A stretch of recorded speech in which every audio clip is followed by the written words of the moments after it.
सदाशिवसमारम्भां शङ्कराचार्यमध्यमाम् अस्मदाचार्यपर्यन्तां वन्दे गुरुपरम्पराम्।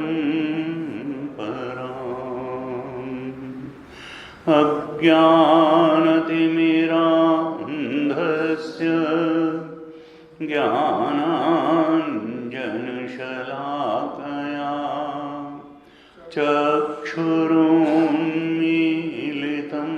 येन तस्मै श्रीगुरवे नमः। तस्मै गुरवे नमः।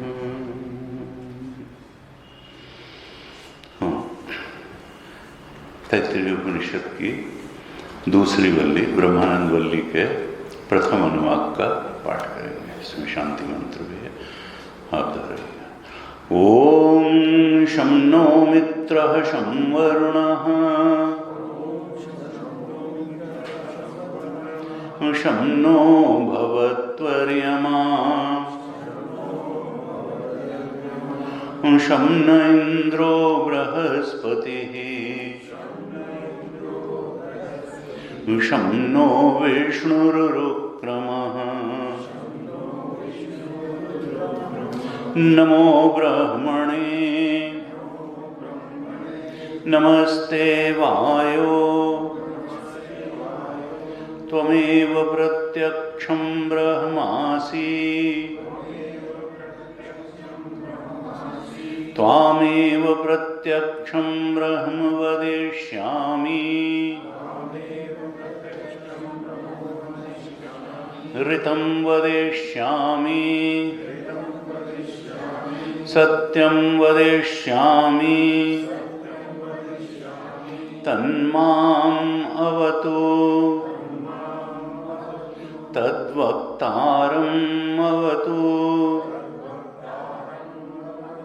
अवतु माम् अवतु वक्तारम् सहनाववतु सहनौ भुनक्तु सह वीर्यं करवावहै तेजस्विनावधीतमस्तु मा विद्विषावहै।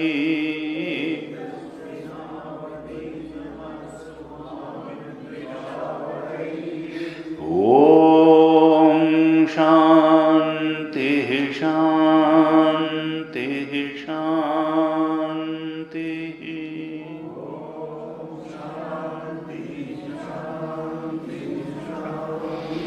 ओम ब्रह्मविदाप्नोति परम् तदेशाभ्युक्ता सत्यं ज्ञानमनन्तं ब्रह्म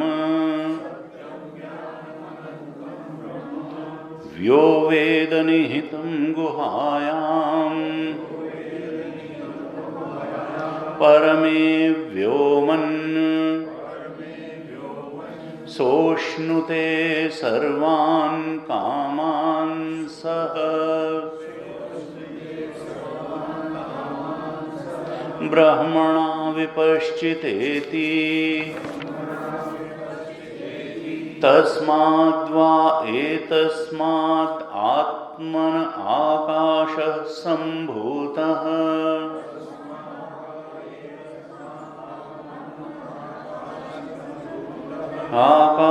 आकाशाद्वायुः वायोरग्निः अग्नेरापः अद्भ्यः पृथिवी पृथिव्या ओषधयः ओषधीभ्यो अन्नम् अन्नात् पुरुषः सवायेषु पुरुषोन्नरसमयः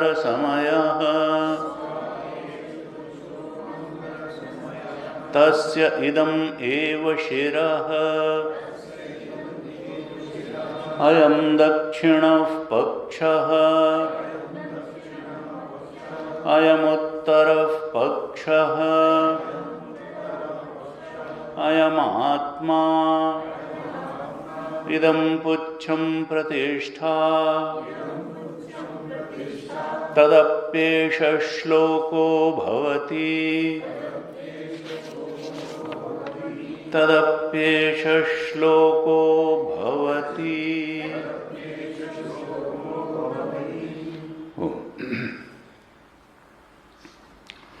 तैत्तिरीय उपनिषद की द्वितीय वल्ली ब्रह्मानंद वल्ली पर हम चर्चा कर रहे हैं और इसके पहले जो प्रथम वल्ली है शिक्षा वल्ली, उस पर हमने विस्तार से चर्चा की। तो शिक्षा वल्ली भी बड़ी महत्वपूर्ण है और ब्रह्मानंद वल्ली तो फिर ब्रह्म विद्या का प्रतिपादन करने वाली वल्ली है ही। लेकिन ब्रह्म विद्या का ग्रहण, उसका ठीक प्रकार से श्रवण, ग्रहण, धारण और अभ्यास, हमने पिछली कक्षा में जब भाष्य पर थोड़ी चर्चा की थी तो उसमें ये 4 शब्द आए थे कि ब्रह्म विद्या को कैसे प्रत्यायित हो पाती है वक्ता से श्रोता में, गुरु से शिष्य में। यह विद्या प्रत्यायित होने का तरीका क्या है? तो कहा था 4 बातें होनी चाहिए। ठीक प्रकार से विद्या कहीं भी जानी चाहिए। कठोपनिषद में कहा कि देखो, ये कोई साधारण बात नहीं है कि किताब खरीद करके पढ़ लेंगे या कोई भी इसको बता देगा। इसके लिए तो आचार्य का स्तर बड़ा महत्वपूर्ण है और शिष्य का स्तर भी बड़ा महत्वपूर्ण है। तो गुरुदेव कहते थे first deserve then desire, and if you deserve, तो आप जिस बात के लिए डिजर्व करते हैं वो ऑटोमेटिक वो आपको मिल ही जाती है। इफ यू डिजर्व तो you need not desire, it will automatically come to you. अगर आपने अधिकारित्व पैदा कर लिया तो अधिकारित्व के अनुसार आपका लक्ष्य आपको निश्चित प्राप्त हो जाएगा। इसलिए अधिकारित्व बहुत महत्वपूर्ण बात है, क्योंकि वही ब्रह्म विद्या के श्रवण को संभव बनाता है। जिस स्तर का हमारा अधिकारित्व होगा उसी लेवल से बताई भी बात जाएगी तो वो ठीक तरह से श्रवण नहीं होगा। अगर अधिकारित्व की कमी है तो श्रवण महत्वपूर्ण है, और फिर ग्रहण, उससे वो रह कितना गया अंदर, वो विद्या हमारी अपनी विद्या कितनी बनी, ग्रहण कितना हुआ, और फिर धारण कितना हुआ। क्योंकि बहुत सारी चीज़ें बताई गई, उसमें से हो सकता है श्रवण ही, अगर मन एकाग्र नहीं है, मन निर्मल पवित्र नहीं है, तो श्रवण ही ना हो पाए पूरा, या ग्रहण ना हो पाए पूरा।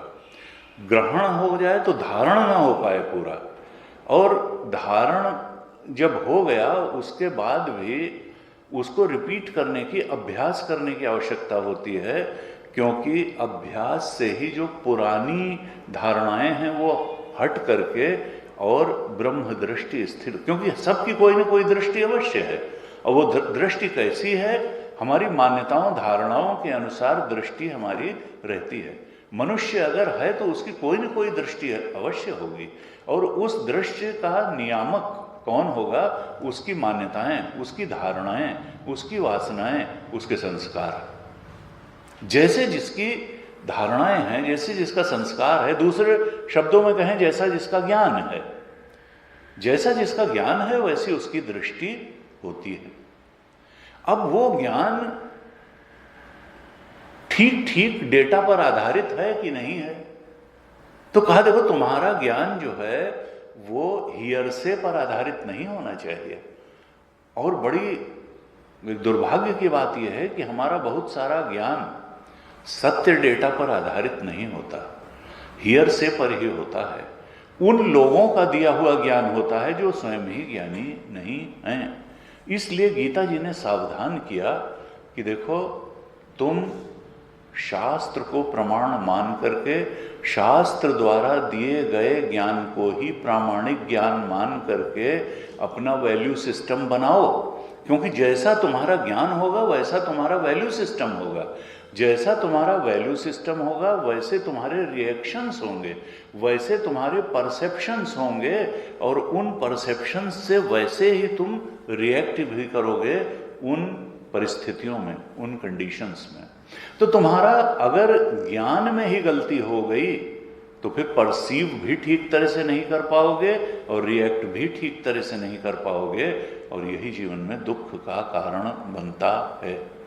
इसलिए गीता जी ने कहा कि तुम शास्त्र को प्रमाण मान करके अपनी दृष्टि बनाओ, अपनी ज्ञान को शास्त्र के अनुसार। यह शास्त्र विधिमुत्सृज्य वर्तते काम कारत न स,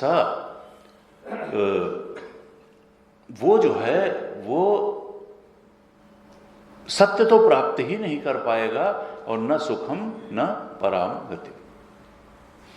वो जो शास्त्र द्वारा बताए गए सत्य को नहीं स्वीकार कर पाएगा, वो फिर मनमाने सत्यों को स्वीकार, उसके लिए जीवन में कामना की पूर्ति ही सबसे बड़ी चीज हो जाएगी। और कामना की पूर्ति जिस भी ढंग से हो वो ढंग सबसे बड़ी चीज हो जाएगी। वर्तते यह शास्त्र विधिमुत्सृज्य वर्तते काम कारत, या तो तुम शास्त्र की गाइडेंस में चलोगे और नहीं तो अपनी कामनाओं की गाइडेंस में चलोगे। और गीता जी ने कहा कामनाओं की गाइडेंस में अगर चलोगे, कामना पूर्ति को ही जीवन का पर्याय मान लोगे, शास्त्र जो लक्ष्य बता रहा है मुक्ति, उसको जीवन का लक्ष्य न मान करके कामना पूर्ति को ही जीवन मान लोगे, तो न सिद्धिम अवाप्नोति न सुखम न पराम गतिम। तुमको किसी प्रकार की कोई गहरा सुख भी नहीं मिल पाएगा, और परम गति की तो बात ही जाने दो। इसलिए कहते हैं कि, और ये शास्त्र द्वारा दिए गए उपदेश के अनुसार अपनी दृष्टि को कौन बना पाएगा? जिसका अंतःकरण निर्मल होगा, जिसका अंतःकरण एकाग्र होगा, वही शास्त्र के अर्थ का ठीक तरह से श्रवण भी कर पाएगा, ग्रहण भी कर पाएगा, धारण भी कर पाएगा और अभ्यास भी कर पाएगा। ये चारों चीजें अगर कर लेंगे तो शास्त्र के अनुसार दृष्टि बनती चली जाएगी। कंडीशंस का, परिस्थितियों का हमारा परसेप्शन शास्त्र के अनुसार हो जाएगा, और उसमें जो हम रिएक्शन देंगे, जो प्रतिक्रिया करेंगे, वो भी शास्त्र के अनुकूल होगी। और ऐसी प्रतिक्रिया हमारे जीवन में उत्तरोत्तर विकास लाएगी, आत्मोन्मुखी विकास होगा, मन में शांति रहेगी, स्थायित्व रहेगा, समता रहेगी, सुख रहेगा। तो यहाँ पर ये जो ब्रह्म विद्या के पूर्व मन के निर्मलीकरण, शुद्धिकरण और एकाग्रता के लिए अंतःकरण को अत्यंत इस ब्रह्म विद्या के धारण के योग्य बनाने के लिए शिक्षावल्ली में जो सदाचार और उपासना की बात बताई गई थी बड़ी महत्वपूर्ण है। कई बार लोग इसको अनसाइंटिफिक लेते हैं कि नहीं ये तो जैसा है वैसा है। नहीं, जैसा है वैसा नहीं है। अंतःकरण हमारा ही बनाया हुआ है और हम ही इसको जैसा चाहें वैसा बना सकते हैं। ये सब हमारा क्रिएशन है। परमात्मा को कुछ नहीं पड़ी है कि वो जगत को बनाएगा। परमात्मा की कोई कामना ही नहीं है, वो तो आप्त काम है। ये तो जीवों की कामनाओं की पूर्ति के लिए, जीवों की कामनाओं के अनुसार भोग का क्षेत्र देने के लिए, जीवों की प्रार्थना के, समष्टि जीवों की प्रार्थना के फलस्वरूप भगवान ने इस जगत की रचना कर दी है। अब कहा कि देखो, ये कहना कि नहीं भगवान ने नहीं की। बूढ़े बाबा से किसी ने कहा क्या भगवान ने जगत की रचना की? तो उन्होंने कहा नहीं तो क्या तुम्हारे चाचा ने की? भाई, जगत की रचना अगर हुई है तो तुम, घर तो एक बनता नहीं है बिना किसी विजन के। तब आर्किटेक्ट भी बुलाते हो, ये भी बुलाते हो, वो भी बुलाते हो, जाने क्या क्या करते हो, तब एक छोटी सी चीज़, गाड़ी बनती है, इतनी बड़ी फैक्ट्री लगी हुई है। तो इतना बड़ा जगत वो बिना किसी के बनाए ही बन गया। और जिसने बनाया होगा वो कोई कम बुद्धिमान होगा तुम्हारे इंजीनियर्स से और तुम्हारे जो है तमाम जो है डिज़ाइनर्स से और मिस्त्री मैकेनिक से? कहा नहीं, वो तो सर्वज्ञ होगा और उसके आदेश को कोई मना ही नहीं कर सकता। इतना सुव्यवस्थित चलता हुआ जगत, वो तो सर्वशक्तिमान तो है और सब कुछ जानता है अंदर से बाहर तक। तो हमारे अंदर भी चेतन बनकर बैठा है और बाहर हमारे कर्मों को भी जानता है। इसका मतलब कि ऑमनी प्रेजेंट भी है, ऑमनीशिएंट, ऑमनीपोटेंट, ऑमनी प्रेजेंट। वो सर्वज्ञ है, वो सर्वशक्ति है और वो सर्वव्यापक है। कहा ऐसा वो परमात्मा, उसके चरणों में सिर झुकाना, उसकी शरणागति प्राप्त करना अंतःकरण को निर्मल बनाने का बहुत बड़ा उपाय है। हम अपने प्रयासों से जितना अंतःकरण को निर्मल नहीं बना सकते हैं, उतना उस परमात्मा के चरणों में अपने मन और बुद्धि को मिटा देने से बना सकते हैं। और गीता जी में असल में तो साधना ही यही है, क्योंकि हम कामनाओं के चरणों में अपने मन बुद्धि को मिटाते हैं, परमात्मा के नहीं। भगवान ने कहा 12वें अध्याय में भक्ति योग में गीता में कि मयि एव मनाधत्सु मयि बुद्धिम निवेशय निवसिष्यसि मयि एव अत ऊर्ध्वं न संशय। तुम कामनाओं के चरणों में सिर मत झुकाओ, तुम अपने मन और बुद्धि को मुझको समर्पित करो और तब तुम कामनाओं और कामनाओं की पूर्ति के जंजाल में नहीं रहोगे। तब तुम मुझ परमात्म शांति और परमात्म सुख में विचरण करोगे। लेकिन उसके लिए कंडीशन क्या है कि अपने चिंतन को, अपनी भावनाओं को, अपनी संवेदनाओं को मेरे चरणों में अर्पित करो। उस परम दृष्टा, उस परम पिता, उस परम कारण के चरणों में अपने मन बुद्धि को, अपने जीवत्व को, अपने कर्तृत्व भोक्तृत्व को मिटा दो, समर्पित कर दो। वल्लभाचार्य जी ने कहा, रामानुजाचार्य जी का है कि अनुकूल से संकल्पम। कहा देखो, शरणागति का बहुत महत्व है। असल में रामायण का भी अंत शरणागति में ही होता है और गीता का अंत भी शरणागति में होता है। बहुत सारे तरीके बताने के बाद भगवान ने गीता में कर्मयोग बताया, भक्ति योग, ज्ञान योग, बहुत तरह से अर्जुन को समझाने के बाद जो उपदेश का अंतिम श्लोक बोला 18वें अध्याय का 66 श्लोक कि सर्वधर्मान परित्यज्य माम एकम शरणम व्रज अहम त्वा सर्व पापेभ्यो मोक्षयिष्यामि मा शुचा। शोक मत करो अर्जुन। शोक ही तो समस्या थी उसकी, मोह के कारण उत्पन्न हुई थी। कहा मा शुचा, लेकिन सर्वधर्मान परित्यज्य, तुम सारे धर्मों, और धर्म क्रियात्मक ही होता है। धर्म करते किस लिए हैं? कामनाओं की पूर्ति के लिए ज़्यादातर धर्म होता है। अगर निष्काम धर्म हो जाए, निष्काम कर्म हो जाए, तब तो अंतःकरण की शुद्धि करने वाला हो जाएगा। आत्मा परमात्मा की तरफ बढ़ाने वाला हो जाएगा। कहा नहीं कर पा रहे हो तो छोड़ो, लेकिन छोड़ना इतना आसान नहीं होता है। हम कामनाओं को छोड़ें तब तो कामना प्रेरित कर्म को छोड़ें, तब तो कामना को पूर्ति करने वाले धर्म को छोड़ें। कहा सर्वधर्मान परित्यज्य। इतना साधारण वादा नहीं ले रहे हैं भगवान कि हाँ हमने सब धर्म छोड़ दिया, कल से मंदिर जाना छोड़ दिया, स्वाध्याय छोड़ दिया, सत्संग छोड़ दिया, कह दिया सर्वधर्मान। ये नहीं है, यानी सर्व कर्मान परित्यज्य, सर्व कामना प्रेरित कर्मान परित्यज्य। उसका मतलब ये है, ये नहीं है कि सारी धार्मिक क्रियाओं को ताक पे रख दो। सर्वधर्मान परित्यज्य यानी जो तुम कामना प्रेरित कर्म करने में लगे हुए हो उनको परित्यज्य। सर्वधर्मान परित्यज्य माम एकम शरणम व्रज। तुम केवल मुझ परमात्मा की तरफ देखो। अब तुम संसार की तरफ देखना छोड़ दो। अब संसार के विषयों में अपना लक्ष्य देखना छोड़ दो। मुझ परमात्मा को ही अपना लक्ष्य मान करके देखो कि मैं क्या चाहता हूँ और मेरी प्रसन्नता किस बात में है, तुम तो वो करो। तो भगवान कोई छोटा वादा नहीं ले रहे हैं। अंत में पूरी गीता का निचोड़ ही अर्जुन को बताया और कहा देखो ये तो करना ही पड़ेगा। माम एकम शरणम व्रज, यानी सीधी बात है कि अपनी कामनाओं की शरण में रहना छोड़ो, मुझ परमात्मा की शरण में रहो। माम एकम, और दूसरे किसी की नहीं, केवल और केवल। क्योंकि सत्य तो केवल परमात्मा है, हमारा आत्मा है, अनात्म तो सत्य है नहीं। योग दर्शन में कहा कि अविद्या का मतलब क्या है? अविद्या का मतलब है अनात्म में आत्म बुद्धि।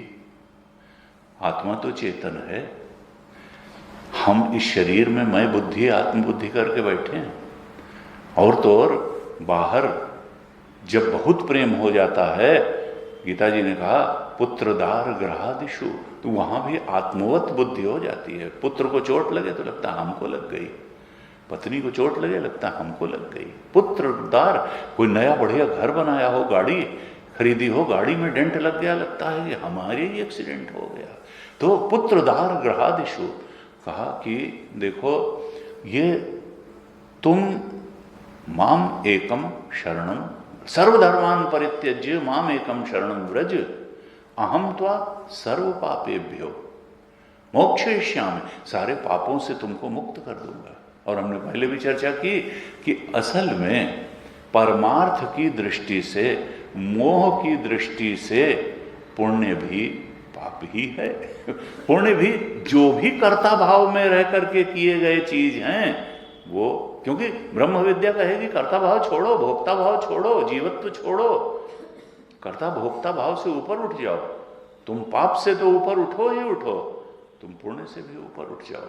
आत्मा करता है, मैं करता हूं, वहां तक पहुंचो। माम एकम शरण अहम तो सर्व पापेभ्यो मोक्षयिष्यामि, मुक्त कर दूंगा तुमको, शंका मत करो। संशयात्मा विनश्यति। श्रद्धावान लभते ज्ञानम तत्परा संयतेन्द्रिय ज्ञानम लब्ध्वा पराम शांतिम अचिरेणाधिगच्छति। श्रद्धा करो, श्रद्धा करोगे तो ज्ञान तक पहुंच जाओगे। जो श्रद्धालु नहीं है वो ज्ञान तक भी नहीं पहुंचेगा। कहा कि देखो जब हम एक शरीरधारी हैं और गलती क्या है कि अनात्म में आत्म बुद्धि करके बैठे हैं, अशुचि में शुचि बुद्धि करके बैठे हैं। ये शरीर अशुचि है, इससे निकलने वाला कोई पदार्थ ग्रहण करने लायक है नहीं, विकारी ये है और विकार का ही इससे निर्गमन होता है, मलत्याग ही होता है इससे। ये विकारी शरीर है, लेकिन अशुचि में हमने शुचि बुद्धि कर ली, अनात्म में आत्म बुद्धि कर ली। और योग दर्शन कहता है, ये सब अविद्या का स्वरूप बताया है उसमें, कि अविद्या है अनात्म में आत्म बुद्धि करना, अशुचि में शुचि बुद्धि करना और दुख में सुख बुद्धि करना। दृश्य कोटि में जो जो कुछ भी है उससे आसक्त होकर के, उसको प्राप्त करके दुखी ही पाते हैं। भले तात्कालिक रूप से लगे कि हमको सुख मिला, क्योंकि सुख तो आत्मा का धर्म है, सुख विषय का धर्म है ही नहीं। तो दृश्य जगत में जो कुछ भी प्राप्त करने की हमको अभिलाषा है, ये जीवत्व भी दुख देने वाला है, ये कामनाएं भी दुख देने वाली हैं। पूरी हो जाएं तो भी, न पूरी हो तो भी। पूरी हो जाएंगी तो लोभ के रूप में बढ़ करके और सताएंगी कि और चाहिए और चाहिए और चाहिए। नहीं पूरी हुई तो क्रोध के रूप में परेशान करेंगी कि देखो कामना पूरी नहीं हो पाई। कहा देखो, न तो ये जीवत्व सत्य है, न ये कामनाएं सत्य हैं, ये इंद्रियां और विषय भी सत्यवत्य नहीं है। ये सब दुखद हैं और सुख देने वाले नहीं है। सुख तो अंतर यात्रा है, सुख तो आत्मा का धर्म है। सत वही है, चेतन वही है, आनंद वही है। कहा अशुचि में शुचि बुद्धि, अनात्म में आत्मबुद्धि और सुख में दुख बुद्धि। इस प्रकार से ये जो अविद्या है, ये अगर दूर हो जाए तो अभी और यहीं हमारा स्वरूप तो आत्मा तो नित्य मुक्त है ही, वो तो नित्य असंग है ही। आत्मा कभी किसी से लिप्त नहीं हुआ। ये तो जीव ही है, जीव चेतन है, अज्ञान ग्रस्त चेतन। अब कोई कहता है वे अज्ञान कब हुआ, तो वही कब की क्या बात है। अज्ञान जो है किसी काल विशेष में शुरू नहीं होता है। अज्ञान तो हमेशा अनादि ही होता है। हमने कई बार चर्चा की कि कोई कहे कि भाई हवाई जहाज उड़ाना नहीं जानते हो, तो कब से नहीं जानते हो, तो कब से की क्या, फ्रेंच नहीं जानते, कब से नहीं जानते। भाई अज्ञान हमेशा, लौकिक अज्ञान भी अनादि होता है, तो फिर आत्मा का अज्ञान अगर वेदांत कहता अनादि है तो इसमें आश्चर्य की क्या बात है। लोग कहते हैं भाई किस समय आत्मा अज्ञानी हुआ, क्यों अज्ञानी हुआ, क्या कहा उसके पहले ज्ञानी, क्या पहले तुम फ्रेंच जानते थे तब जो है किसी कारण से न जानने लगे। नहीं नहीं, अज्ञान हमेशा अनादि होता है, लेकिन अनंत नहीं होता है। जिस क्षण तुम जानने लगोगे उस क्षण अनादिकालीन अज्ञान का तत्काल नाश हो जाएगा। जिस क्षण उस आत्मा का बोध हो गया, ज्ञान हो गया, वो अज्ञान कहाँ चला गया, क्योंकि वो तो अंधकार रूप था। अज्ञान कोई पॉजिटिव चीज नहीं है, वो कहाँ चला जाएगा। लाखों साल का अंधेरा एक दीपक के प्रकाश से दूर हो जाता है और फिर ढूंढने की जरूरत नहीं कि अज्ञान कहाँ चला गया, वो तो प्रकाश का अभाव ही था। आत्मा के अज्ञान का अभाव ही ज्ञान था, उस आनंद स्वरूप के ज्ञान का अभाव ही दुख था। दुख कोई पॉजिटिव चीज नहीं थी। एक संत है, वो कहते हैं you are unhappy by your choice. तुम अपने चॉइस से दुखी हो, आत्मा तुम्हारा दुख रूप नहीं, वो तो सदा सुखी है। यू आर, और कई बार ये लगता है किसी को, भाई तुम रोते रोते से क्यों रहते हो, उनको अच्छा लगता है। आदमी को खुश होने में भी अच्छा लगता है, दुखी होने में भी अच्छा लगता है। इसलिए अगर कोई रो रहा है उससे कहो मत रो, तुम क्या जानो हमारी क्या स्थिति है, हम रोएंगे। तो भाई रो रो, तुमको रोने भी अच्छा लग रहा है तो रो। परिस्थिति तो आती जाती है, परिस्थिति क्या, तो रोने से क्या हो जाएगा, जो करना है कर लो। तो कहा कि देखो उस परमात्मा की तरफ बढ़ना भी वेदांत इनकार नहीं करता है। कई लोग सोचते हैं कि वेदांत भक्ति का विरोधी है, वेदांत सदाचार का विरोधी है। इसीलिए शिक्षावल्ली उपनिषद का पार्ट बना करके रखी गई है कि यह भी उपनिषद का ही भाग है और बड़ा महत्वपूर्ण भाग है। रामानुजाचार्य जी ने कहा, भक्ति के आचार्य कहे जाते हैं, कि उधर बढ़ें कैसे। तो कहा कि देखो पहली चीज तो यह है कि आस्था हो। आस्था अगर श्रद्धा ही नहीं है भगवान के होने में और कह दिया नहीं ये अनसाइंटिफिक है, तो फिर कैसे।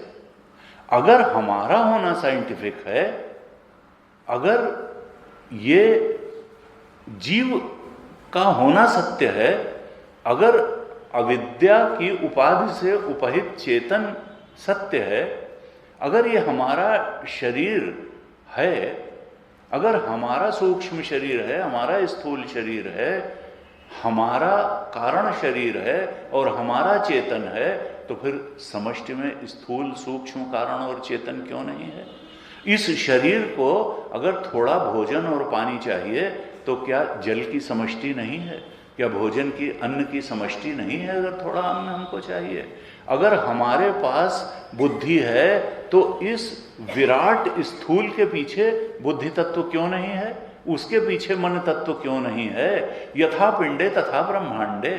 अगर हम अपना सूक्ष्म शरीर, अपनी मन बुद्धि किसी को नहीं दिखा सकते, तो हम समष्टि की मन बुद्धि कैसे देख सकते हैं? अनुमान से तो जान सकते हैं कि इस स्थूल शरीर के पीछे अगर हमारा सूक्ष्म शरीर है, तो इस समष्टि स्थूल शरीर के पीछे समष्टि का भी सूक्ष्म शरीर है, और हमारा तो थोड़ा सा है, उसका तो बहुत विशाल है। एक समष्टि बुद्धि है, उसी को वेदांत ने कहा हिरण्यगर्भ, उसी को कहा महत्तत्व, उसी को कहा सूत्रात्मा, समष्टि। और अगर हमारी बुद्धि चैतन्य है तो उसकी बुद्धि भी चेतन से उपहित है। हमारी बुद्धि जड़ तो नहीं, वैसे तो जड़ है, सूक्ष्म पंचभूत की बनी है, लेकिन चेतन के अनुग्रह से ये चेतन वत प्रतीत होती है, ये सोच सकती है, ये भाव कर सकती है, इसमें भाव शक्ति है, इसमें विचार शक्ति है, इसमें विवेक शक्ति है। तो अगर इस छोटे से अज्ञानग्रस्त चेतन के कारण हमारी बुद्धि विवेकवती है, तो उस परमात्म चेतन, उस परमात्मा के चेतन के अनुग्रह से समष्टि बुद्धि क्या हमसे कमजोर है? क्या उसकी भावनाएं हमसे कमजोर हैं? अगर हमारे अंदर करुणाशीलता और दयालुता है, तो वो तो करुणा निधान है, वो तो परम कृपालु है, वो तो अकारण करुण है। लेकिन हम उसकी करुणा को ग्रहण करने योग्य अपने को बनाए, तब तो। गुरुदेव कहते थे, देखो सूर्य के पास प्रकाश देने के अलावा कुछ नहीं है, लेकिन अगर हम अपने कमरे की खिड़कियां बंद किए रहेंगे तो सूर्य बेचारा, उसमें सूर्य की कोई गलती नहीं है।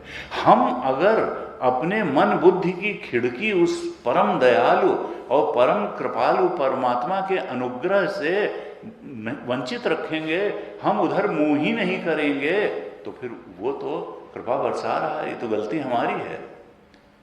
तुलसी बाबा ने लिखा, राम जी कहते हैं जब विभीषण आया शरण में, उन्होंने कहा सन्मुख होए जीव मोहि जबहि, कोटि जन्म अघ नासहि तबहि, हम तो सर्व पापेभ्यो मोक्षयिष्यामि वही।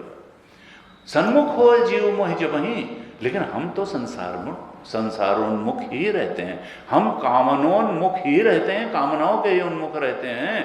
हम अगर मामेव शरणम व्रज कर दें, परमात्मोन्मुखी हो जाएं, तो फिर पाप कहाँ ठहरेगा? हम ही कहाँ ठहरेंगे? हम ही खो जाएंगे। सन्मुख होए जीव मोहि जबहि, कोटि जन्म अघ नासहि तबहि। भगवान तो कहते हैं आओ मेरी शरण में आओ, मैं तो दोनों हाथ फैला करके तुम्हारे आलिंगन के लिए तैयार खड़ा हुआ हूं। सुग्रीव ने तो कहा ये रावण का भाई, बांध लो इसको। भगवान ने कहा कि नहीं, जो सभीत आवा सरनाई, रखें ताई प्राण की नाई। अगर वो भय के वशीभूत होकर के आया है, मैं तो अपने प्राणों के समान उसकी रक्षा करूंगा। जो सभीत आवा सरनाई, रखें ताई प्राण। शरणागत का जे तजहि, निज अनहित अनुमान, ते नर पामर पाप मैं तिन्है विलोकत आनी। वो तो पामर हैं, सबसे निकृष्ट कोटि के व्यक्ति हैं, जो अपना अहित सोच करके शरणागत, शरण में आए हुए व्यक्ति का त्याग करते हैं। परमात्मा कैसे त्याग कर सकते हैं? वो कोई हमारे जैसे लाभ हानि का कैलकुलेट करके चलने वाले हैं नहीं। कहा मैं तो नित्य अपने भक्तों का अच्छा सोचने वाला हूं, उनका भला करने वाला हूं। न मे भक्तः प्रणश्यति। और भागवत जी में तो कह दिया हम भक्त पराधीन, सब संसार सारी सृष्टि मेरे अधीन है और मैं अपने भक्तों के अधीन हूं। हम भक्त पराधीन।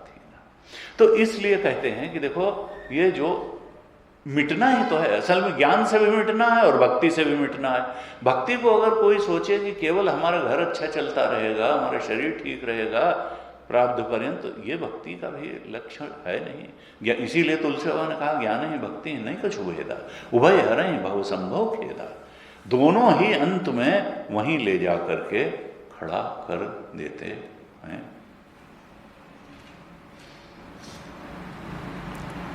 कहा कि देखो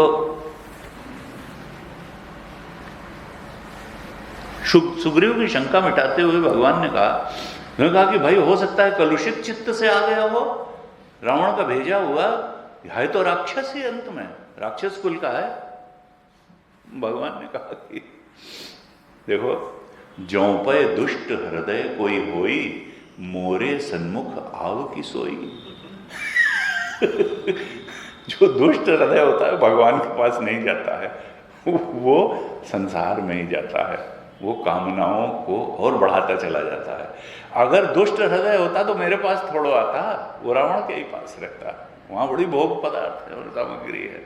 जो पाए दुष्ट हृदय को होई, मोरे सन्मुख आव की सोई।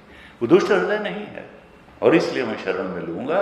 और रामानुजाचार्य जी ने कहा कि देखो, इसके आयाम क्या हैं, सोपान क्या हैं भक्ति के, भगवान की तरफ बढ़ने का तरीका क्या है। तो कहा अनुकूलस्य संकल्प। देखो, जो परमात्मा को प्रसन्न करने वाली, उनके अनुकूल जो बातें हैं उनको दिनचर्या में लाना, जीवन में लाना। अनुकूल से देखिए, हम संसार में भी देखते हैं कि जो व्यक्ति हमारे अनुकूल चलता है उसको हम सहज ही प्रेम करते हैं, और अगर कोई हर बात हमारे उल्टी उल्टी ही करे तो फिर हम उसके प्रति अपने, चाहे हमारा लड़का ही बच्चा क्यों ना हो, हम उसके प्रति अपने कर्तव्य का निर्वहन चलें चाहे कर दें, लेकिन अत्यंत हमारे हृदय के निकट वही होता है, हमारे प्रेम वात्सल्य का पात्र वही बनता है जो हमारे अनुकूल चलता है, थोड़ी बात मानता है। कहा भगवान भी हमको प्रेम तभी करेंगे और ज़्यादा से ज़्यादा करेंगे जब हम उनके अनुकूल व्यवहार करेंगे, चिंतन करेंगे, कार्य करेंगे। कहा अनुकूल से संकल्प, हमारे संकल्प, हमारे विचार, हमारा चिंतन भगवान का विरोधी न हो, भगवत परायण हो, भगवान की प्रेरणा से हो और भगवान को समझ, यही तो कर्म हो है। भगवत प्रेरणा से हमारा चिंतन हो, हमारी बोली हो, हमारे मन वचन कर्म हमारा भगवान के अनुकूल बने। और कहा कि दूसरी चीज क्या, प्रातिकूलस्य वर्जनम। जो भी हमको अलर्ट रहना है, सावधान रहना है, इसीलिए कुछ लोग कहते हैं सावधानी ही साधना है। अपने चिंतन के प्रति सावधान रहना है, अपने बोली के प्रति सावधान रहना है, अपने कर्म के प्रति सावधान रहना है, अलर्ट, सावधानी ही साधना। तो कहा अनुकूल से संकल्प और प्रातिकूल से वर्जनम। हमारे अंदर त्याग की भी क्षमता होनी चाहिए। परमहंस जी यही कहते थे। गीता का संदेश क्या है, गीता गीता गी त्यागी त्यागी त्यागी, ऐसे करोगे तो वो तो पढ़े बड़े थे नहीं, उनसे कहा कि भाई गीता का संदेश, तो उन्होंने कहा गीता तो होती, उसको जपो अगर गीता त्यागी त्यागी त्यागी, तो त्यागी त्यागी ही तो निकलता है। गीता एक ही संदेश देती है, त्यागी, त्याग करो। गीता भोग और संग्रह का संदेश नहीं देती, त्याग का ही संदेश देती है। और हमने परसों में चर्चा की थी कि त्याग, स्थूल चीजों का ही त्याग जो है वो कोई बड़ा महत्वपूर्ण त्याग नहीं है। असली चीज, जो सबसे सूक्ष्म चीज जो त्याग करी है, की जा सकती है, वो कामनाएं ही हैं। कामनाओं का त्याग ही सबसे बड़ा त्याग है, क्योंकि कामनाओं का त्याग किए माम एकम शरणम व्रज हो नहीं पाएगा, कामनाओं की शरण में रहेंगे। तो कहा त्याग करो। व्याय कामान्य सर्वान पुमांश्चरति निस्पृह निर्ममो निरहंकार सशांति मधिगच्छति ऐशा ब्राह्मी स्थिति पार्थ। ये इतनी छोटी बात नहीं, कामनाओं का त्याग किया नहीं, वही तो आवरण बन करके, वासना पुंज अविद्या ही तो आवरण बन के बैठा है अपने ब्रह्म स्वरूप का। जैसे ही ये गया तो ऐशा ब्राह्मी स्थिति पार्थ नैनाम प्राप्त हुई थी। रामानुजाचार्य जी ने कहा उस परम सत्ता, उस परम दृष्टा, उस परमात्मा की तरफ बढ़ने के लिए उसके अनुकूल संकल्प करो और प्रातिकूल से वर्जनम, उसके प्रतिकूल कोई संकल्प मत करो। जब संकल्प ही नहीं करोगे तो वाणी में भी नहीं आएगा और कर्म में भी नहीं आएगा। प्रातिकूल से वर्जनम। कहा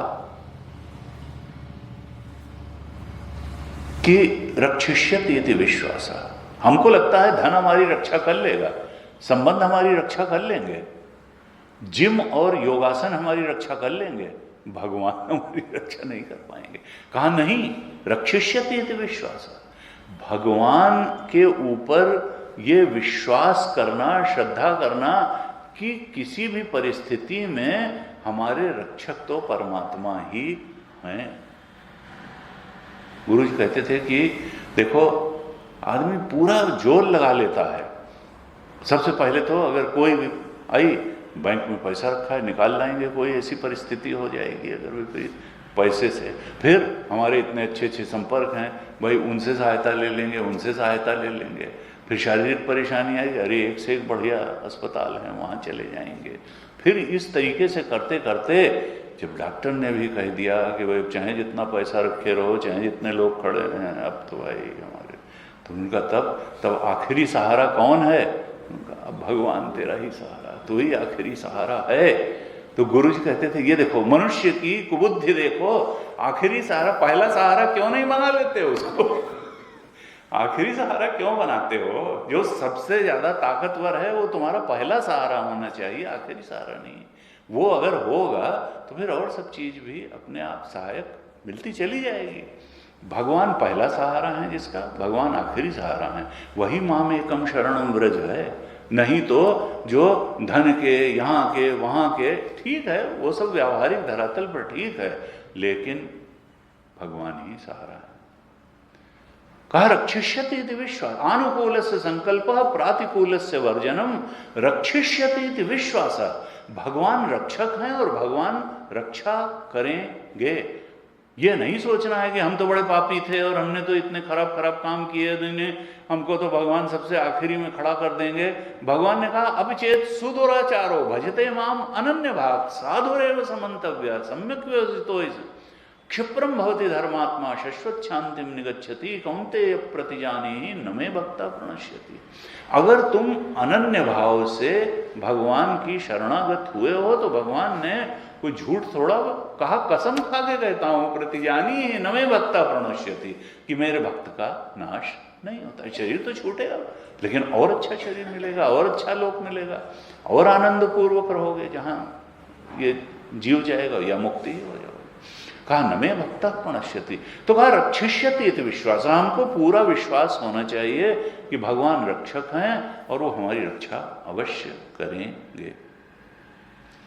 रक्षिष्यति इति विश्वास गोप्तृत्व वर्णम तथा, देखिए 6 प्रकार से शरणागति बताई है रामानुजाचार्य ने। गोप्तृत्व वर्णम तथा, वहां भी वर्ण की बात कही और कहा वर्ण केवल मन बुद्धि से भी वर्ण होना चाहिए और इंद्रियों से भी वर्ण होना चाहिए, और वो वर्ण कर्म में भी परिलक्षित होना चाहिए। चरण राम तीर्थ चलियाही, राम बसहु तिनके मन माही। जिनके श्रवण समुद्र समाना, कमत कथा तुम्हार सुभग सरि नाना, भरा ही निरंतर हो ही न पूरे, तिनके ही तुम कहाँ ग्रह रूरे। चाहे न चाहे कबहु कछु, तुम सन सहज सने, बसहु निरंतर तासुर सो राउर निज गे। तुम, आपका अपना घर है, वहीं रहो जा करके, जिसको और कुछ नहीं चाहिए। चाह गई चिंता मिटी मनुआ बेपरवाह, जाको कछु न चाहिए सोई सांसा। देखिए कामनाओं पर ही हमारे सारे संतों ने कुठाराघात किया और हम लोग उससे बहुत बचने की कोशिश करते हैं। नहीं, कामनाएं चली गई तो जीवन का मतलब क्या रह गया?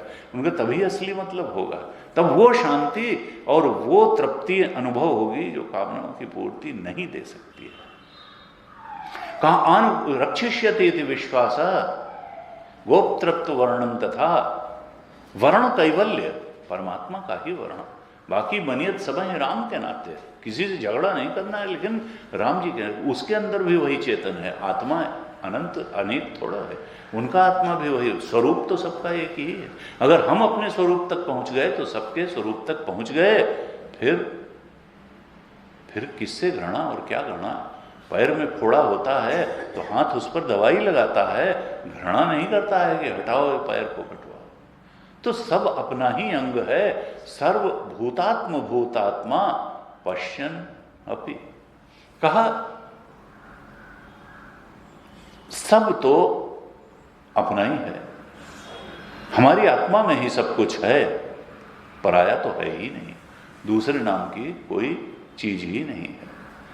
जब तक ये शरीर में मैं बुद्धि है तो अपना पराया है। मन बुद्धि में मैं बुद्धि है तब तक, जब तक अनात्म में मैं बुद्धि है तभी तक अपने पराये की बात है। जब आत्मा को आत्मा के रूप में, ब्रह्म के रूप में समझ लिया तो ब्रह्म से अलग तो कुछ है ही नहीं, यानी हमारे स्वरूप से अलग कुछ नहीं। कहा उसका वर्ण, उस परम दृष्टा का वर्ण, गोप्तृप्त वर्णन तथा, और कहा दो चीजें और बताई, आत्मनिक्षेप कार्पण्य षड्विधा शरणागति। आत्मनिक्षेप अपने आप, और कार्पण्य, कार्पण्य का अर्थ क्या है, हमने चर्चा भी गीता की क्लास में की थी, यानी दैन्य, दीनता, अहंकार नहीं। भगवान को अहंकार नहीं प्रिय है, दैन्य प्रिय है। दैन्य प्रियत्वात्, नारद भक्ति सूत्र में भी कहा कि दैन्य प्रियत्वात् अभिमान द्वेषित्वात् च। भगवान का स्वरूप क्या है कि उनको दीनता तो प्रिय है और अभिमान से द्वेष है, अहंकार से द्वेष है। अहंकारियों को मारते हैं, रावण को मारा, हिरण्यकश्यप को मारा, हिरण्याक्ष को मारा। तो दैन्य प्रियत्वात्, और प्रहलाद की रक्षा की, ध्रुव की रक्षा की, दैन्य प्रियत्वात्। तो रामानुजाचार्य जी कहते हैं कि आत्मनिक्षेप कार्पण्य, आत्मनिक्षेप, अपने आप को भगवान के चरणों में गिरा देना, अपने आप को भगवान के चरणों में समर्पित कर देना। कैसे? किसी लाभ की आकांक्षा से, दीनता पूर्वक, भगवान तुम ही संभालो, यह गुण साधन ते नहीं होई, तुम्हारी कृपा पाओ कोई कोई। सुग्रीव ने यही किया। भगवान ने कहा भाई तुम तो भूल ही गए, रास रंग में डूब गए राजा बन करके। उसने कहा अतिशय प्रबल देव तव माया, छूट ही रंग करहु जो दाया। हम क्या करें, तुम्ही ने अपनी माया छोड़ रखी है, हमसे तो छूटती नहीं अपनी। यह गुण साधन ते नहीं होई, तुम्हारी कृपा पाओ कोई। और तुलसीदास जी का निर्णय तो यही, कहा क्रोध मनोज लोभ मद माया, छूट ही सकल राम की दाया। ये सारे जो विकार हैं, भगवत कृपा होती है तो ही जाते हैं। मन शुद्ध और निर्मल तभी बनता है जब ये 6 शरणागति की बातें हमारे जीवन में उतरती हैं। परमात्मा के चरणों में हम मन बुद्धि को समर्पित कर देते हैं। आत्मनिक्षेप कार्पण्य, अंदर और बाहर से हम अपने को पूरी तरह से परमात्मा के चरणों में गिरा देते हैं, और दैन्य पूर्वक गिरा देते हैं, प्रार्थना करते हुए गिरा देते हैं कि परमात्मा तुम्हारे संभालने से ही, तुम्हारे अनुग्रह से ही ये जीव संभल सकता है। इस प्रकार की जब शरणागति 6 तरह से व्यक्ति पाता है, तो वही जो गीता जी में कहा कि अहम त्वा सर्व पापेभ्यो मोक्षयिष्यामि मा शुचा। तब हम इस आवरण से, सारे मल विक्षेप आवरण से मुक्ति पाते हैं और हमारा ब्रह्म स्वरूप हमारे सामने प्रकट होता है। पिछली कक्षा में हमने चर्चा की थी कि इस ब्रह्मानंद वल्ली में भाष्य का हमने जितना चर्चा करी थी उसमें कहा था, प्रयोजनम च अस्य ब्रह्म विद्याया अविद्या निवृत्ति ततः आत्यंतिक संसार अभाव। प्रयोजनम, भगवान भाष्यकार इस ब्रह्म विद्या, ब्रह्मानंद वल्ली का प्रयोजन बता रहे हैं। कहा था प्रयोजनम च अस्य ब्रह्म विद्याया, इस ब्रह्म विद्या का प्रयोजन क्या है? क्योंकि प्रयोजनम अनुद्देश्य मंदोपि न प्रवर्तते। प्रयोजन अगर नहीं होता है तो मंद बुद्धि की भी उधर गति नहीं होती है। तो भाष्यकार ने लिखा था कि प्रयोजनम च अस्य ब्रह्म विद्याया अविद्या निवृत्ति। इस ब्रह्म विद्या का प्रयोजन है अविद्या की निवृत्ति। और इस अविद्या की निवृत्ति से होगा क्या? कहा ततः आत्यंतिक संसार अभाव। ये जो संसरण है कि पुनरपि जन्म पुनरपि मरणम पुनरपि जननी, शरीर से शरीर में संसरण और परिस्थिति से परिस्थिति में संसरण, मन स्थिति से मन स्थिति में संसरण, इस संसरण का नितांत अभाव हो जाता है। आप एक अखंड शांति, समता, सुख प्राप्त कर लेते हैं, जो स्वरूप सुख है, जो आत्मा का धर्म है। अविद्या निवृत्ति तथा आत्यंतिक संसार अभाव, संसरण का अभाव हो जाता है। इस ब्रह्म विद्या से संसार अभाव, यही इसका प्रयोजन है। फिर भाष्यकार लिखते हैं स्वयमेव च प्रयोजनम आह। असल में श्रुति ने स्वयं अपना प्रयोजन बता दिया। क्या प्रयोजन बता दिया?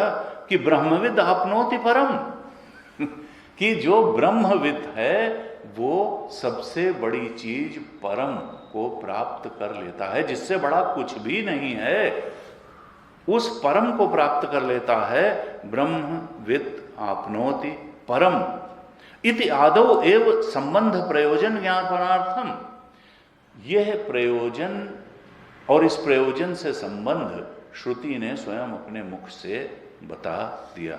हमारे यहाँ अनुबंध चतुष्टय किसी भी ग्रंथ का बड़ा महत्वपूर्ण माना जाता है और सामान्य रूप से जो लेखक होता है वो स्वयं अनुबंध चतुष्टय किसी भी ग्रंथ का बताता है। और वो अनुबंध चतुष्टय में 4 चीजें होती हैं। जैसे साधन चतुष्टय में 4 चीजें हैं, ऐसे ही किसी ग्रंथ के अनुबंध चतुष्टय में 4 चीजें होती हैं। वो 4 चीजें क्या हैं? कि विषय क्या है, इस ग्रंथ का विषय क्या है, इस ग्रंथ का अधिकारी कौन है, इस ग्रंथ का प्रयोजन क्या है, और उस प्रयोजन से इस ग्रंथ का कैसा कितना संबंध है। तो विषय, अधिकारी, प्रयोजन और संबंध, ये होता है साधन चतुष्टय। अनुबंध चतुष्टय। तो किसी भी ग्रंथ का अनुबंध चतुष्टय देखने से ही अब हमको अगर प्लवन के सिद्धांत चाहिए तो हमको फिर उसकी किताब उठानी पड़ेगी। हमको अगर विद्युत गति के संबंध में जानना है तो इलेक्ट्रिसिटी की किताब उठानी पड़ेगी। हमको अगर परम शांति चाहिए, परम तृप्ति चाहिए तो हमको उपनिषद की किताब उठानी पड़ेगी। तो इसका संबंध क्या है? वेदांत श्रवण हमको करना पड़ेगा।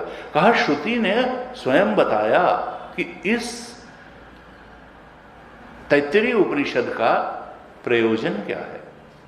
कहा प्रयोजन है इसका ब्रह्मज्ञानी बनाना, ब्रह्मविद।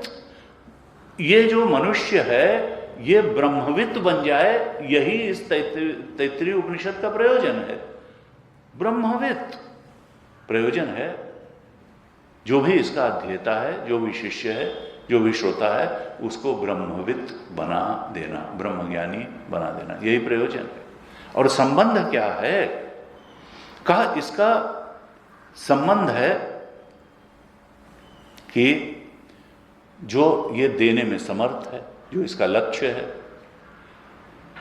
यानी आपनोति परम, ब्रह्मबोध करा देना, उस परम तक पहुंचा देना।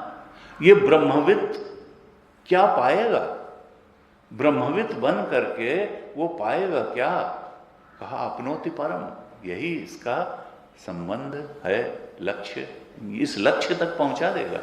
उस लक्ष्य से इसका सीधा संबंध है कि ब्रह्मविद आपनोति परम। ये प्रयोजन है और ये संबंध है लक्ष्य से। और फिर कहा इसका विषय क्या है? कहा विषय तो ब्रह्म विद्या ही है। ब्रह्म विद्या ही इसका विषय है, क्योंकि ब्रह्म विद्या प्राप्त करके ही तो ब्रह्मविद बनेगा और वही तो आपनोति परम तक पहुंचेगा, वही तो ब्रह्म बोध तक पहुंचेगा। तो विषय हुआ ब्रह्म विद्या, प्रयोजन हुआ ब्रह्मविद बनना। संबंध क्या है? कि आपनोति परम, परम श्रेय मोक्ष की प्राप्ति कराता है। और अधिकारी कौन है? कहा अधिकारी मोक्ष की इच्छा रखने वाला है। सारे वेदांत का अधिकारी मोमुक्ष ही है, जो ऊब गया है परीक्ष लोकान करके। अब उसने जान लिया कि जो कर्म से मिलता है वो काल में नष्ट हो जाता है, इसलिए तद विज्ञानार्थम स गुरुमेवा अभिगच्छेत समित पाणी श्रोत्रियम ब्रह्मनिष्ठम। वो श्रोत्रिय ब्रह्मनिष्ठ गुरु के पास जाता है, क्योंकि वो जान गया कि कर्म से जो मिलेगा वो काल में नष्ट हो जाएगा और हमको अविनाशी तत्व का बोध चाहिए, जो ज्ञान से मिलेगा, ब्रह्म विद्या से मिलेगा। कहा अधिकारी मोक्ष है। इस प्रकार से श्रुति ने स्वयं अनुबंध चतुष्टय बता दिया, विशेष रूप से प्रयोजन और संबंध कि ब्रह्मविद आपनोति परम, ब्रह्मविद बनाना प्रयोजन है और उस लक्ष्य से इसका संबंध है जो आपनोति परम, ब्रह्मबोध को प्राप्त हो जाता है। और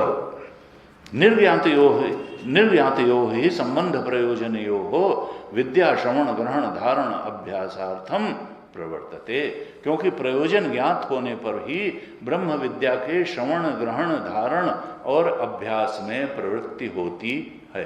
ये भाष्य हमने पिछली कक्षा में इस पर चर्चा की थी। थोड़ा सा भाष्य का पाठ और कर लेते हैं, फिर आगे के भाष्य पर चर्चा करते हैं। ये जो कैलाश आश्रम की किताब है, इसमें 66 पेज पर ये से हम भाष्य का पाठ करेंगे। और जो उनकी गीता प्रेस वाली किताब है, इसमें हम पिछले के बाद वाला क्या है, जहाँ तक पिछली कक्षा में हमने पाठ किया था, ये है 85 पेज से। ये गीता प्रेस की किताब में 85 पेज के प्रारंभ से हम पाठ करेंगे। 85 पेज। आप विनी जी ये किताब चाहें तो ले लीजिए, 85 के शुरू से। आप दोहराइएगा। ननु सर्वगतं सर्वस्य आत्मभूतं ब्रह्म वक्ष्यति, अतः न अपि अयं प्राप्तिः च अन्यस्य अन्येन परिच्छिन्नस्य च परिच्छिन्नेन दृष्टा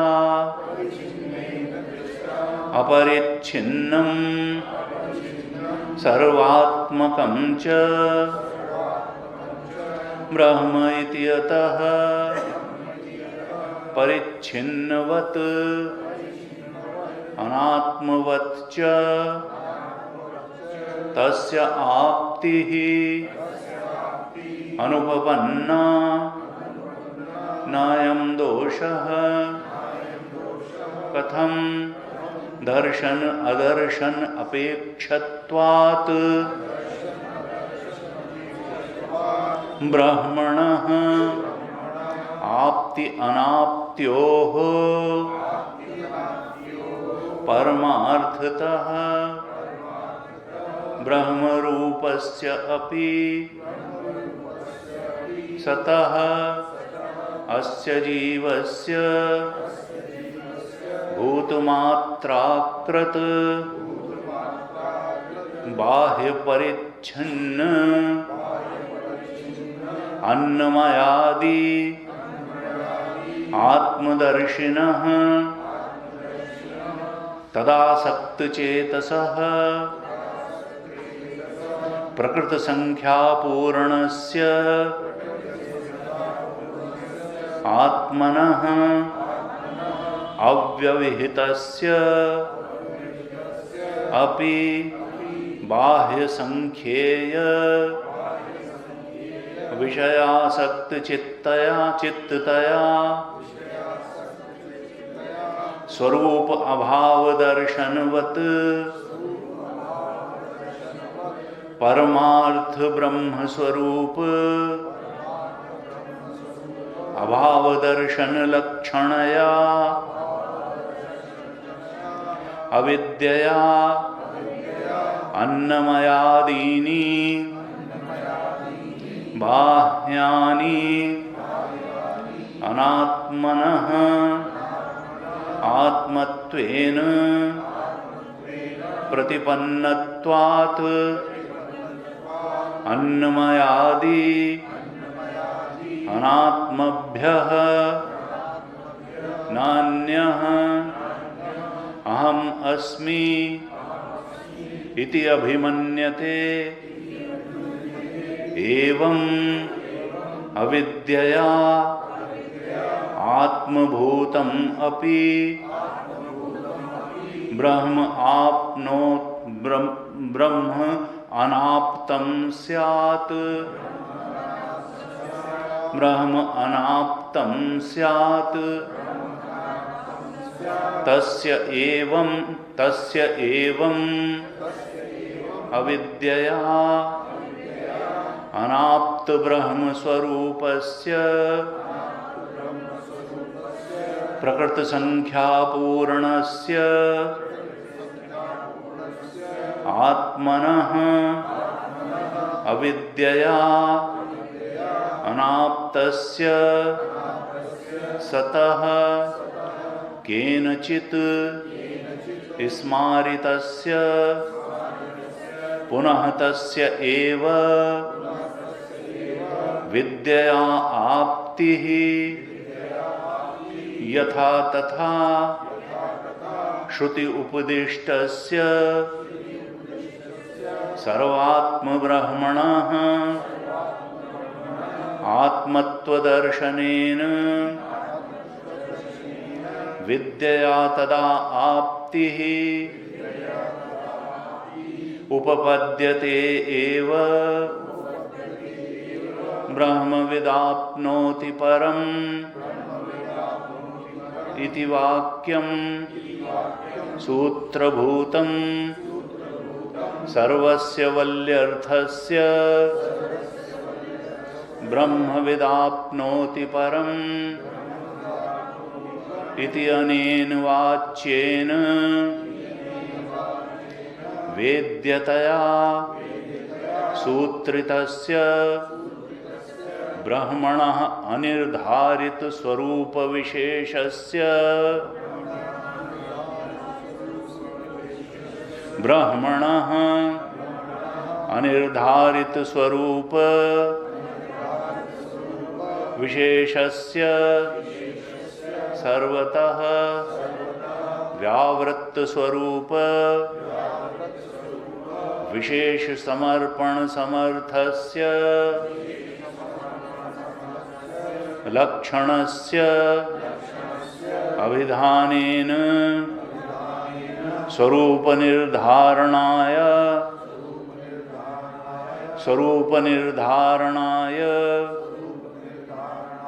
अविशेषेण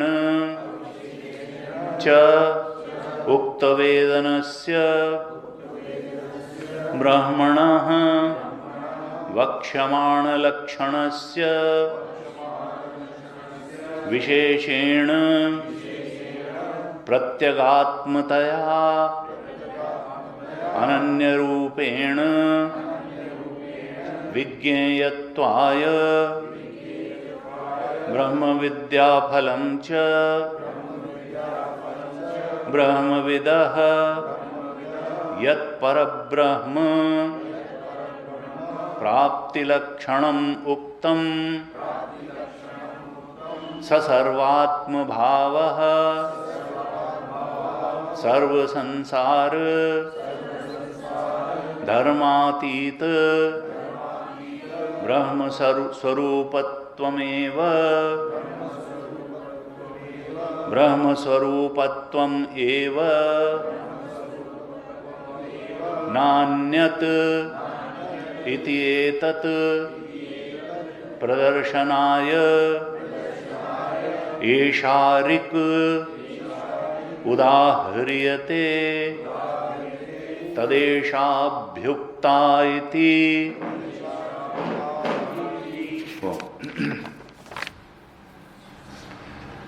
भगवान शंकराचार्य लिखते हैं कि एक पहले प्रश्न उठाते हैं, एक शंका प्रकट करते हैं और फिर उसका उत्तर देते हैं। शंका क्या उठाते हैं, जहाँ से हमने आज पाठ शुरू किया। ननु सर्वगतम सर्वस्य आत्मभूतम ब्रह्म वक्ष्यति।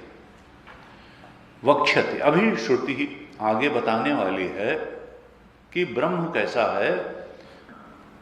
सर्वगतम, ब्रह्म तो सर्वव्यापक है।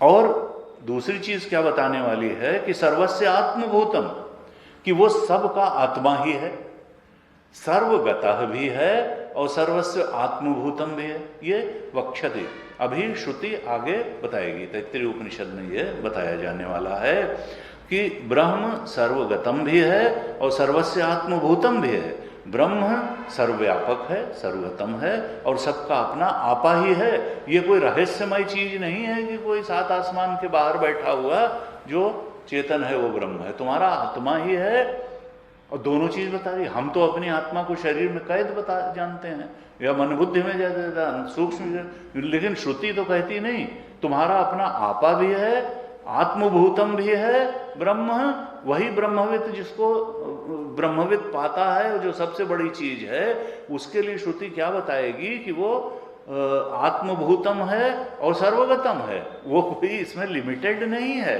परिच्छिन्न नहीं है। कहा अतः न अपि प्राप्ति चा अन्यस्य अन्येन परिच्छिन्नस्य च परिच्छिन्नेन दृष्टा। कहा इसलिए इस ब्रह्म की प्राप्ति उस ढंग से तो हो नहीं सकती है जैसे परिच्छिन्न चीजों की हमको प्राप्ति हो जाती है। प्राप्ति का मतलब ज्ञान भी है, परिच्छिन्न चीजों का जैसे ज्ञान हो जाता है हमको, उस ढंग से तो ब्रह्म का ज्ञान हो नहीं सकता है, न उसकी प्राप्ति हो सकती है। क्योंकि नापि प्राप्ति, अतः नापि प्राप्ति, इस ब्रह्म की प्राप्ति, क्योंकि च अन्यस्य अन्येन परिच्छिन्न च परिच्छन्नेन दृष्टा। वो जो होता है कि परिच्छिन्न द्वारा किसी परिच्छिन्न अन्य के द्वारा परिच्छिन्न अन्य को पा लिया जाता है। हम क्या हैं? ये परिच्छिन्न ही तो है हमारा शरीर, देश काल वस्तु में परिच्छिन्न है, त्रिविध परिच्छिन्न है ये शरीर। हमारी मन बुद्धि भी त्रिविध परिच्छिन्न है, ये कोई अनंत तो है नहीं, ये तो अल्प शक्ति है और अल्पज्ञ है। तो कहा कि इस ब्रह्म की प्राप्ति, चूंकि ये अपना आपा ही है लेकिन सर्वगतम है, सर्वव्यापक है, तो जो सर्वव्यापक होगा उसकी परिच्छिन्न वस्तु की तरीके से न उसकी प्राप्ति हो सकती है, न उसका ज्ञान हो सकता है। कहते हैं अपरिच्छिन्नम सर्वात्मकम च ब्रह्म, चूंकि ये ब्रह्म अपरिच्छिन्न है और आत्मभूतम ही नहीं है, अपना आपा ही नहीं है, सर्वात्मकम, ये सबका आत्मा है, यानी आत्मा अलग अलग नहीं है, शरीर अलग अलग है, सूक्ष्म शरीर मन बुद्धि अलग अलग है, आत्मा चेतन अलग अलग नहीं है। पहले भगवान शंकराचार्य ने कहा था आत्मभूतम, अब कहा सर्वात्मकम, केवल तुम्हारा आत्मा नहीं है, ये सबका आत्मा है। ये ब्रह्म जो है ये अपरिच्छिन्न है।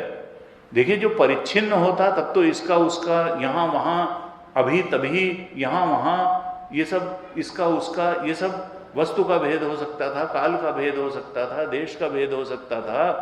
जब ये देश काल वस्तु से अपरिच्छिन्न है तो फिर सर्वात्मक तो हो ही जाएगा, तो सब सर्वगत हो जाएगा, सर्वात्मक हो जाएगा। कहा अपरिच्छिन्नम सर्वात्मकम च ब्रह्म इति, चूंकि ये ब्रह्म अपरिच्छिन्न है, सर्वात्मक है, अतः परिच्छिन्नवत् अनात्मवत् च तस्य आपति अनुपपन्ना, इसकी प्राप्ति, इसकी आपति परिच्छिन्न के समान हो ही नहीं सकती है। परिच्छिन्नवत् या अनात्म के समान इसकी प्राप्ति, न तो अनात्म चीजें हम जैसे पा लेते हैं, जान लेते हैं, उस तरह से अनात्म के समान इसकी प्राप्ति नहीं हो सकती है, और परिच्छिन्न के समान भी इसकी प्राप्ति नहीं हो सकती, क्योंकि ये आत्म है और अपरिच्छिन्न है। इसके लिए इसको पाने का ढंग वो नहीं हो सकता है जो हमने अभी तक संसार में पाने का ढंग जाना है, कि परिच्छिन्न वस्तुएं जैसे मिलती हैं या परिच्छिन्न वस्तुओं का ज्ञान जैसे होता है वैसे हो जाएगा। कहा अपरिच्छिन्नम सर्वात्मकम च ब्रह्म इति अतः परिच्छिन्नवत अनात्मवत च तस्य आपते अनुपपन्ना। अनुपपन्ना ये तो संभव ही नहीं है कि परिच्छिन्न के समान और अनात्म चीजों के समान इसकी प्राप्ति आपति हो जाएगी। तो ये शंका उठा करके अब शंकराचार्य जी कहते हैं लेकिन इसमें परेशान होने की जरूरत नहीं है कि अनात्म और परिच्छिन्न के समान अगर इसकी आपति नहीं हो सकती है प्राप्ति, तो इसकी प्राप्ति हो ही नहीं सकती है। कहा ना अयम दोषा, अगर ये आत्म है, सर्वात्म है और परिच्छिन्न नहीं है, तो इसमें ब्रह्म में कोई दोष नहीं आ गया कि ये वैसा है इसलिए इसको हम जान ही नहीं सकते हैं या इसको पाया नहीं जा सकता है। कहा ये कोई दोष नहीं है, ना अयम दोषा। फिर कहते हैं कथम, क्यों दोष नहीं है? कहा दर्शन अदर्शन अपेक्षत्वात् ब्रह्मण आपति अनाप्त्यो हो, क्योंकि इस ब्रह्म को जानना और न जानना, यही इसको पाना और न पाना है। दर्शन अदर्शन, दर्शन का मतलब यहां क्या है? जानना। दर्शन से हम जानते ही तो हैं, भाई उनको देख लिया तो जान लिया कि भाई आए हैं कि नहीं आए हैं। ब्रह्म का दर्शन हो जाना या अदर्शन होना, यानी ब्रह्म का ज्ञान होना या अज्ञान होना, यही उसको क्या है? आप्त्य अनाप्त्योः ब्रह्मणा आप्ति। ब्रह्म की आप्ति अर्थात प्राप्ति का अर्थ क्या है? ब्रह्म का दर्शन हो जाना, ज्ञान हो जाना। ब्रह्म आप्ति क्या है? ब्रह्म को जान लेना ही ब्रह्म को पा लेना है। और ब्रह्मणा अनाप्त्योः, ब्रह्म का को न पाने का मतलब क्या है? ब्रह्म का अदर्शन अर्थात अप्राप्ति। चूंकि जानना और न जानना ही उसकी प्राप्ति और अप्राप्ति है।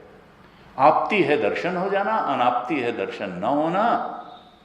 इसलिए जानना पड़ेगा किस रूप में? कि वो सर्वात्मक है और वो आत्मभूत है और अपरिच्छिन्न है। इस रूप में जब उस चेतन को जान लेंगे तो ब्रह्म को जान लेंगे। और ब्रह्मविद आपनोति परम, जानते ही वही हो जाएंगे। जानत तुम्हें हो जाएगी। ऐसे कहा। अब क्या कहते हैं? परमार्थतः ब्रह्म रूपस्य अपि सतः अस्य जीवस्य परमार्थतः ब्रह्म रूपस्य अपि।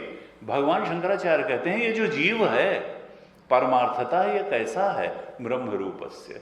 ये जीव, ये अविद्या के कारण जीव बना घूम रहा है। परमार्थतः ये ब्रह्म रूप है। परमार्थतः ब्रह्म रूपस्य अपि सतः अस्य जीवस्य। परमार्थतः ये जीव ब्रह्म रूप ही है। तो फिर जीव बना क्यों? कमबख्त खुदा होकर बंदा नजर क्यों आ रहा है? कहा भूत मात्रा कृत बाह्य परिच्छिन्न अन्नमयादि आत्मदर्शिनः तद आसक्त चेतसः। ये आसक्त चेतसः हो गया। इसकी चेतना क्या हुई? आसक्त हो गई। किसमें आसक्त हो गई? परिच्छिन्न अन्नमयादि। ये जो अन्नमय आदि कोश हैं जो कि परिच्छिन्न हैं। देखिए पंचकोश विवेक तो हम जानते हैं, ये अन्नमय है, फिर प्राणमय है, फिर मनोमय है, फिर विज्ञानमय है। ये जो पंचकोश या तीन शरीर जो भूतों के बने हुए हैं वो कैसे हैं? भूत मात्राकृत, वो चेतन के बने हुए नहीं हैं। ये जो बाह्य परिच्छिन्न अन्नमय आदि हैं ये कैसे हैं? भूत मात्राकृत। ये पंचभूत के ही बने हुए हैं, चेतन वेतन के बने हुए नहीं हैं। ये जीव परमार्थतः ब्रह्म स्वरूप हो करके भी जीवत्व में फंसा कैसे? जन्म मरण वाला, संसरण वाला बन कैसे गया? कहा क्योंकि भूत मात्राकृत बाह्य परिच्छिन्न अन्नमय आदि आत्मदर्शिना। इसने भूत मात्र से बने हुए जो अन्नमय आदि कोश हैं उसमें आत्मबुद्धि कर ली, मैं बुद्धि कर ली। क्यों? तदासक्त चेतसा, था तो चेतन लेकिन वो जड़ में, जड़ से बने हुए इसमें आसक्त चेतसा हो गया। और फिर दृष्टांत देते हैं प्रकृत संख्या पूर्णस्य आत्मनः अव्यवहितस्य अपि। अभी एक कथा का इशारा कर रहे हैं जो वेदांत की बड़ी प्रसिद्ध कथा है। हमने भी कई बार उसका उल्लेख किया कि एक गुरु के यहाँ पढ़ करके 10 उनके शिष्य निकले। तो गुरु को शंका थी कि ये जो है ये अभी पढ़े तो हैं, पढ़े नहीं हैं। यानी ज्ञान जो है इन्होंने सुना तो बहुत है, रटा भी बहुत है, लेकिन अभी विवेक की कमी है। तो उन्होंने कहा भाई देखो कहीं नदी नाला अगर पड़े और पार करो तो उस पार तैर वैर के जैसे भी अगर जाओ तो गिन लेना कि 10 हो कि नहीं हो। तो एक जगह गए तो उन्होंने भाई गुरु ने कहा था कि गिन लेना, तो गिन लें। तो उसने एक खड़ा हो गया और उसने गिना तो 9 ही गिनने में आए।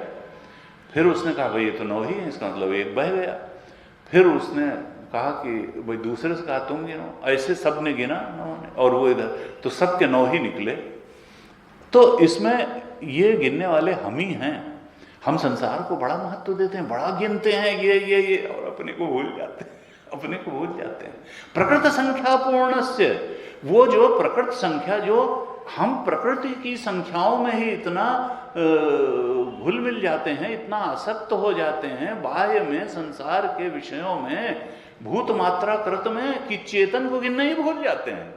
चेतन की तरफ से ध्यान ही भटक, जैसे उसका भटक गया था कि वो अपने को गिनना ही, उसके होने से ही 10वां था, असल में उसकी उपस्थिति से ही 9 की उपस्थिति थी। वो ना होता तो 9 भी न गिन पाता। इसी तरह तुम ना होते तो संसार के सुख दुख भी ना होते, कुछ ना होते, आप मरे पीछे डूब गई दुनिया। तो आपके होने से संसार का होना, और आप अपने को ही भूल जाते हैं। यहाँ वही इंगित कर रहे हैं भगवान शंकराचार्य कि प्रकृत संख्या पूर्णस्य, प्रकृत संख्या जो में ही इतना आसक्त हो गया था 9 संख्याओं में कि 10वें अपने को भूल गया था। जबकि आत्मना अव्यवहितस्य अपि, खुद तो कभी वो हो ही नहीं सकता कि ना हो, खुद तो हमेशा।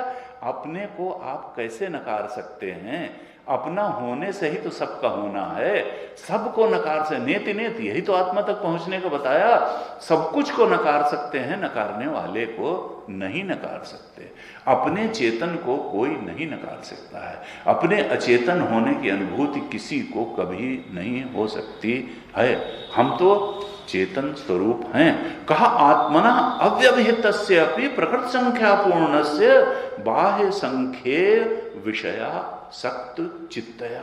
उस गिनने वाले का जैसे बाह्य विषयों में उन 9 में ही इतना विषयासक्त चित्त हो गया था कि आत्मा तो कहीं गई नहीं थी, अव्यवहित थी, हमेशा उपस्थित थी, लेकिन वो भूल गया उसको, अपने आप को भूल गया। और बाह्य में आसक्त हो करके स्वरूप अभाव दर्शनवत उसकी स्थिति कैसे हो गई कि अपने चेतन स्वरूप के ही अभाव का दर्शन करने लगा। अपने को भूल गया, स्वरूप को भूल गया।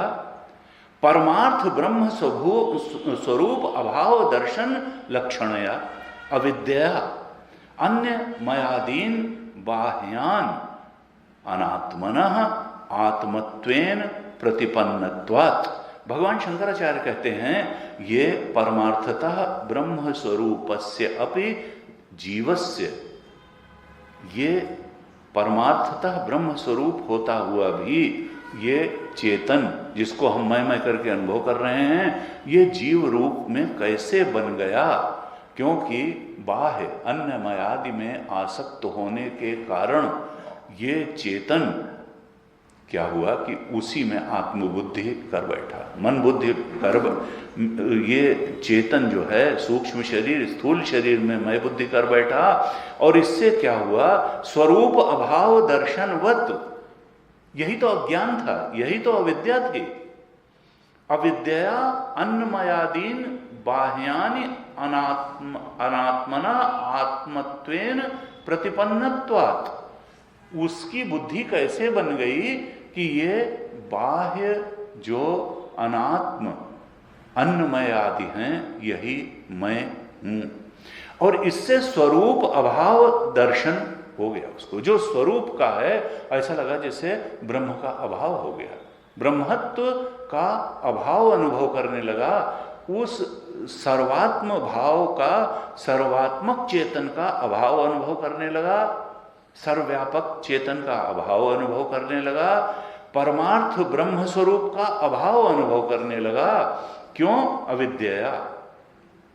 क्यों? क्योंकि अन्यमयादीन बाह्यान अनात्मनः, क्योंकि जो अन्यमय आदि बाह्य अनात्म था उसको आत्मत्वेन प्रतिपन्नवात, उसमें आत्मबुद्धि कर बैठा। अन्नमयादि अनात्मभ्यः न अन्यः अहम अस्मि इति अभिमन्यते। और उन अनात्म अन्नमय आदि में मैं बुद्धि करने के कारण वो ये भी समझने लगा, अभिमन्यते, ये मान बैठा कि न अन्यः अहम अस्मि, इनके अलावा मैं कुछ नहीं हूं, मैं ये पंचकोश ही हूं। पंचकोश क्या, कई लोग तो सूक्ष्म शरीर को भी मैं मान नहीं पाते। उनको तो लगता है कि बस ये शरीर पैदा हुआ तो मैं पैदा हुआ, ये मरेगा तो मैं, चारवाक दर्शन, ये पुनरपि जन्म पुनरपि, तो शरीर ही तो पैदा होता और मरता है। कहा वो ये मानने लगा कि न अन्य अहम अस्मि, इन अन्नमय आदि फिजिकल बॉडी और सटल बॉडी, इसके अलावा मैं कुछ नहीं हूँ। इतनी मैं बुद्धि हो गई और अपने परमार्थ ब्रह्म स्वरूप को बाह्य आसक्त चित्त होने के कारण वो परमार्थ ब्रह्म स्वरूप जो उसका स्वभाव था उसको भूल गया। अब क्या कहते हैं, एवं अविद्या आत्मभूतम अपि ब्रह्म अनाप्तम स्यात्। एवं अविद्या, इस प्रकार अविद्या के कारण आत्मभूतम अपि, आत्म रूप होने पर भी, है तो ब्रह्म रूप, है तो चेतन स्वरूप, उसका आत्मा है तो ब्रह्म स्वरूप, आत्मभूतम, अनाप्त, अनात्म से तादात्म्य कर लेने के कारण वो ब्रह्म अनाप्तम स्यात्, अपने ब्रह्म स्वरूप की उसको अप्राप्ति हो गई अविद्या के कारण, बाह्य आसक्ति के कारण। कहा तस्य एवं अविद्या अनाप्त ब्रह्म स्वरूपस्य, इस प्रकार से अविद्या के कारण ब्रह्म स्वरूप अपना उसको अप्राप्त सा हो गया। है तो है ही है, वो भले वो जान नहीं रहा है लेकिन है तो ब्रह्म स्वरूप। अविद्या अनाप्त ब्रह्म स्वरूपस्य प्रकृत संख्यापूर्णस्य, अब वो बाहर में इतना आसक्त हो गया उसी 9 गिनने वाले की तरीके से कि अपने को, आत्म को भूल करके और बाह्य को ही गिन गिन करके वो अपने आत्म ब्रह्म स्वरूप को भूल गया। लेकिन उसी समय क्या होता है कि कोई दयाल सद्गुरु आ जाते हैं उसके जीवन में, आत्मनः अविद्या अनात्मस्य सतः, जो उसकी आत्मा के सच्चे स्वरूप को लखाते हैं। केनचित स्मारितस्य, कोई सद्गुरु आकर के स्मरण करा देते हैं उसको कि अरे अपने को क्यों भूले जा रहे हो, तुम बाहर को ही गिनने में क्यों लगे हुए हो, थोड़ा आत्मा की तरफ ध्यान दो, आत्मा के सर्वात्म भाव की तरफ ध्यान दो, सर्वगत की तरफ ध्यान दो। केनचित स्मारतस्य, कोई सद्गुरु, कोई दयालु, उसमें कथा में भी आता है ना कि कोई दयालु व्यक्ति उधर से आया, उसने कहा कि नहीं 10 तो, उसने कहा खड़े हो जाओ लाइन में, तो 10 ही निकले।